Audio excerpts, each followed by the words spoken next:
The French Open has witnessed some of the most emotional moments in sports history. It has seen Rafael Nadal collapse onto the clay in tears after winning his 14th title.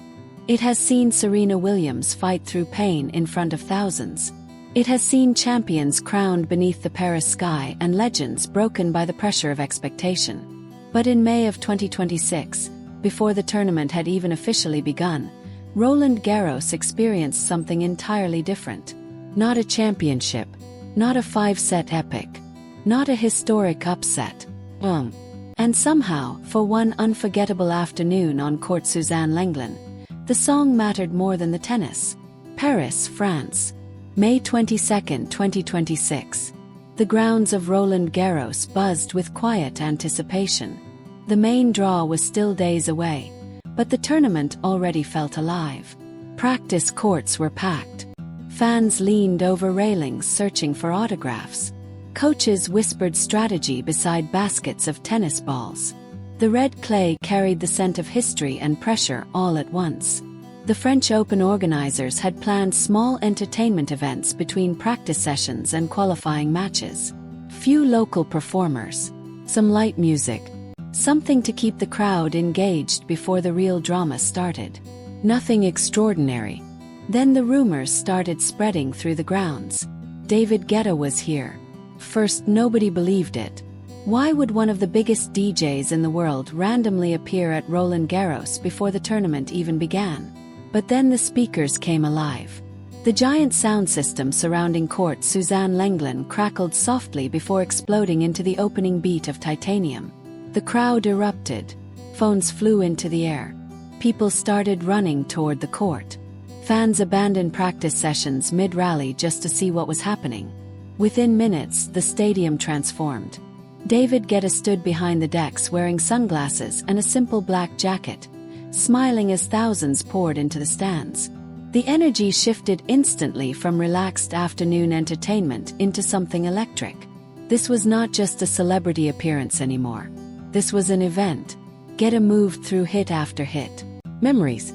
When Love Takes Over. Without You. The crowd danced in the aisles. Ball kids bounced to the music. Tournament staff who were supposed to remain professional found themselves singing along under their breath. And somewhere high above the court, seated quietly inside the players' section, Alexandra Eala watched everything unfold beside her mother Riza and her coaching team. At first, she assumed it was simply a surprise performance for the fans. Nothing more. She had no idea that within minutes the entire stadium would be staring directly at her. Guetta slowly lowered the music volume. The beat faded. The lights softened. And suddenly the court became quiet. Not fully silent but curious. Anticipating. David Guetta stepped toward the microphone and smiled at the audience. "You know," he said softly, "I've performed for millions of people all around the world." The crowd cheered.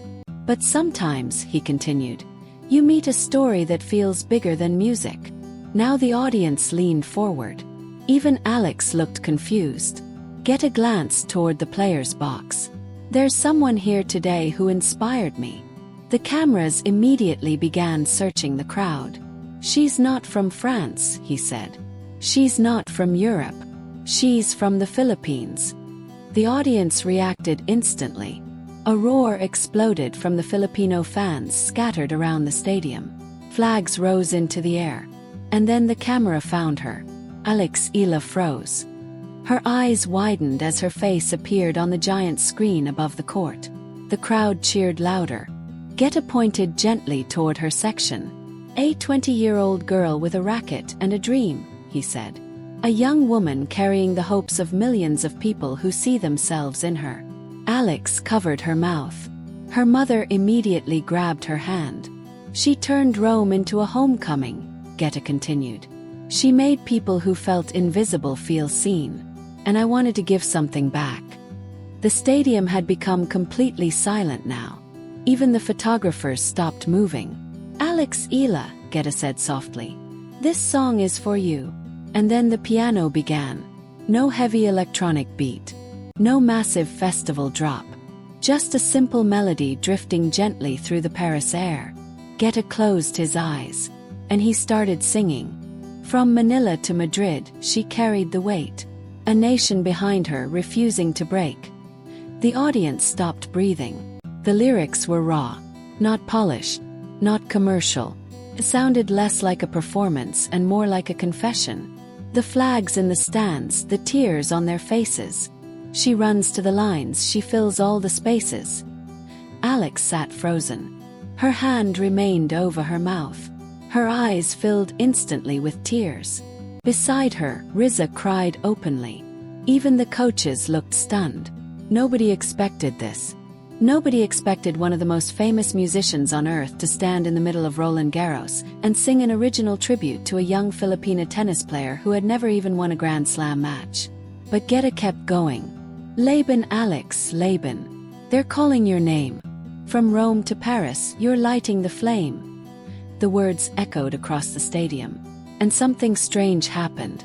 The fans stopped behaving like tennis spectators. They became something else entirely. The Philippine flags stopped waving aggressively and instead floated gently above the crowd like candles at a vigil. People cried openly. Couples held each other. A young Filipino nurse working in Paris later posted online that she had not stopped shaking during the performance because for the first time in her life she felt represented in a place where she normally felt invisible. That was the power of the moment. This was no longer about tennis. It was about identity. Guetta's voice rose during the second verse. They told her she couldn't. They said she was small. But she stood on the clay and answered the call. Alex lowered her head. The emotion had become overwhelming now. Pressure, the expectations, the criticism, the sacrifices, everything hit her at once. The years away from home. The lonely training sessions in Spain. The injuries, the defeats, the online hate. The constant need to prove she belonged. And above all else, the weight of carrying an entire nation's hope before even turning 21. The song somehow touched every part of it. Laban, Alex, Laban. Don't ever look down. The Philippines is with you wherever you're bound. When the final note faded, there was a brief moment where nobody moved. The entire stadium sat suspended in emotion. Then the applause began. Not loud at first, just genuine. Then louder. Then thunderous. People stood. Flags rose again. The chants returned. Laban, Alex. Laban, Alex. Laban, Alex. David Guetta stepped back from the microphone, visibly emotional himself. He looked toward Alex and smiled. That was for you, he said quietly. And for every Filipino far from home. Alex tried to stand. She wanted to say something. Anything. But when tournament staff handed her a microphone, no words came out. She opened her mouth, then closed it again. Tears rolled down her face. The cameras zoomed in closer. Millions watching online witnessed a rare thing in modern sports. A completely unfiltered human moment. No media training. No polished answer. No rehearsed speech. Just a 20-year-old overwhelmed by love. Finally she shook her head softly and whispered, I'm sorry. I don't have words. The crowd erupted anyway. You don't need words, someone shouted from the stands.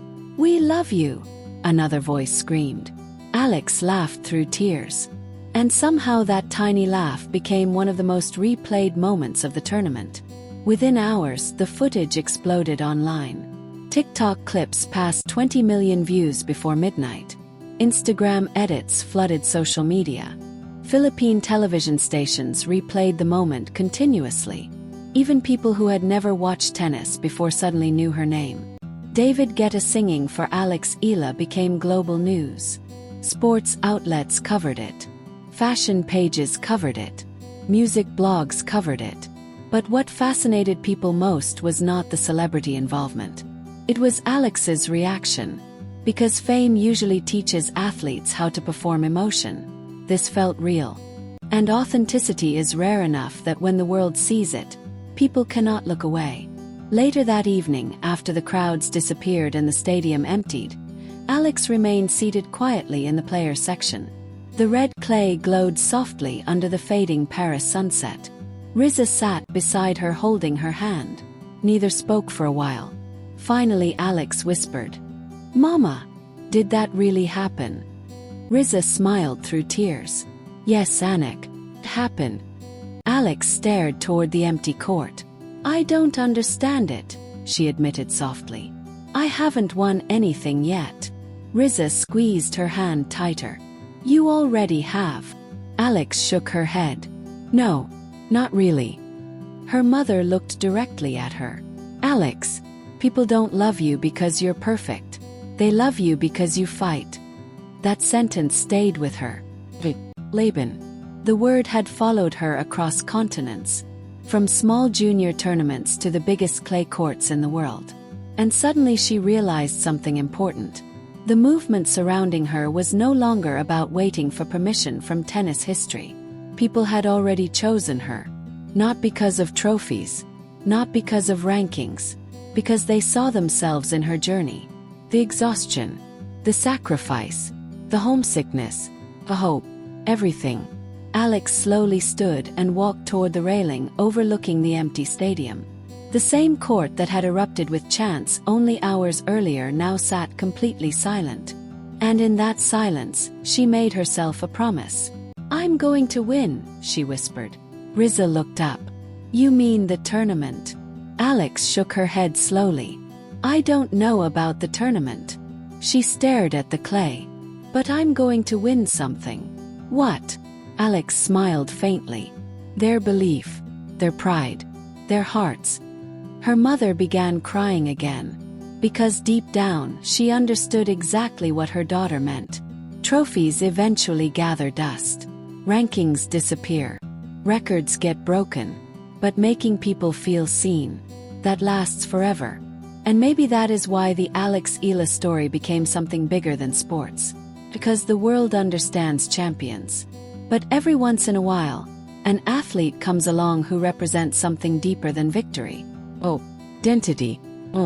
By the time Roland Garros officially began, Alex Eala was no longer simply a tennis player entering the French Open draw. She had become a symbol, not manufactured by marketing teams, not created by endorsements, built organically through emotion, sacrifice, and connection. David Guetta's song would eventually fade from headlines. The viral clips would slow down. The tournament would move forward. New champions would emerge.